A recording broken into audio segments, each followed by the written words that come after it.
Welcome to the Claim Hunters. My name is Chris Tidball. I'm your host, and I am here with Lauren Watstein from Berkley. Lauren, welcome to the show. Yep. Yeah, so tell us a little bit about what you do at Berkley.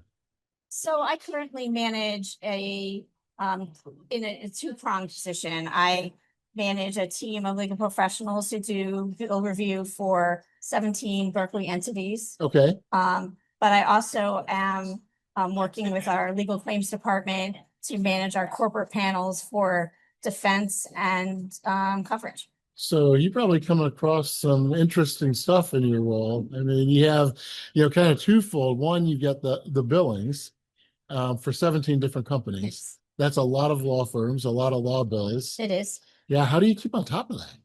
Well, I have a really great team Okay, who professionals who've been doing this work for a very long time. okay, So they, can do their work autonomously. This team was only brought together in 2025. okay, So we're in our second year together as a team. Some of the team members were doing this work solo for a few companies. And then I also had a team of four who were doing work for just only two Berkeley entities. And then we decided to bring it all together and create a team, okay. which has been really great because it really fosters collaboration and corroboration and, just a place to talk about what we see in the legal bills, which can always be very interesting. I am lucky enough to have people work for me who really enjoy their work. Right. And so people don't understand how you could enjoy looking at legal bills, but I always found it to be sort of like a puzzle. Yeah. You're trying to put the pieces together, get them to fit together, and get the bigger picture. So as an in-house team, we have the advantage of being able to work within the claim files, work with the claims team Okay. and the law firms in a collaborative way. Right. So that we definitely still come up against people who are mad that we take reductions to the bills, Right. but with the ability to have a discussion about it and help alleviate the friction that we see in that field. And then, it's a lot of work but the team's really dedicated and they're really great at managing what we do. So I'm an adjuster at Berkeley, Right? and I get a $20,000 legal bill from counsel. Yeah. It comes to your group, and you're like, wait a minute, that doesn't make any sense. What do you typically see in those bills that raises red flags? Well, billing guidelines and litigation guidelines are there for a reason. They provide a roadmap of how claims wants to handle communication Okay. and what the expectations are in the billing and in the the file handling. Right. So we expect our firms and our attorneys to follow those to the best that they can. We know frankly, my team has 17 different guidelines that we look at. Yeah. So I fully understand law firm pain when it comes to having to make sense of multiple guidelines from multiple Sure. carriers. So we look at it based on whatever company that we're working with. We look at the bill, we look at the claim file, Okay. and if we see something, for a lot of it is the guesswork or maybe not the guesswork, the expertise of a legal bill reviewer or auditor is having the experience, one, of being a practicing attorney in the past, Okay. to be able to understand what documents are being drafted, the motions, what goes into drafting those motions. Right. And then having the facts of the case and understanding the complexity of the file and put those together to understand the time billed for it and the work that went into it. Sometimes firms will bill, a couple hundred hours to draft, say, a motion for summary judgment. Right. And that takes a lot of collaboration to understand why it would take that long. Right. Things like that, real complex cases, maybe it's justified and we're never there to slash a bill. We're not going to, but claim adjuster can't tell us, oh my God, I really hate this law firm, so we're not going to pay their bills. Right. It's not how it works. If you do payable work, we're going to pay you for your work. Sure. There may be some disputes in the way you describe the work. So we will ask for more information. Right. Some of our biggest struggles, our struggles are when we take a reduction from a bill, we give very explicit information as to why we're doing it and what we need to rectify the entry. Right. Law firms are not great at reading that. And so they just appeal those bills by saying, oh, this time was justified, or we had to do it, or this is lawyer work, when maybe we've already agreed to that. We just want to see the document to understand what they were doing. Right. So a lot of our conversations with law firms these days are like, read what we're doing. We're people, we're looking at it, we're putting the work in, and we want to pay you. So here's, we're giving you the outline as to what we need to answer our questions. So we're finding that to be probably our biggest challenge, and what we're seeing in the bills and appeals is just non-responsive responses. Yeah, no. I have the words for it, but responses are good. So your review team is mainly comprised of attorneys that It's, have, they're all legal professionals. One is a very senior paralegal okay, who's been doing this. I yeah. mean, all of them have been doing this for at least 10 years. Okay, so they know what it takes to put together a motion for summary judgment, and 200 hours. Yeah, that's a lot. But if it's a, shareholder derivative case for, whatever, Morgan Stanley, Yeah, of course. yeah, it might take that much time. Right. So you just don't know. You have to, look at the big picture. Yeah. So is it common for them to just pick up the phone and call the attorney and say, hey, I've got a question on your bill? I think our first line of defense, or our first steps are to look in the claim file. Right. Look for the motion. So we Okay. can see the motion if it's not attached to the invoice. Okay. Then we talk to the claim adjuster. They're the most knowledgeable about the file. We can read the file, but we're not living it. Yeah. So we talk to them. And then maybe we'll talk to the firm, but it's usually the claim adjuster who can make the best decision as regards to what's going on in the file and what it took to create that document. Right. Then, if we take a reduction, the firm has the chance to provide an appeal. Sure. And really let us know why.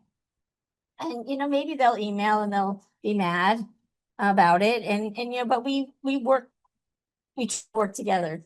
Yeah. As a partner. Well, it's a relationship. I mean, you don't want to harm the relationship, but it's just like a claim. You want to pay what's fair. Exactly. I mean, and honestly, there are mistakes can happen, right? Yes, we definitely see, we're not like, so, we're not the kind of people that see a mistake on the bill. Like we'll see like 3,000 hours billed in one line because they meant to put 3 hours, right. Stuff like that. It's just, everybody's human, the billing, everybody makes mistakes. And so we try to make sure that we recognize that. Yeah.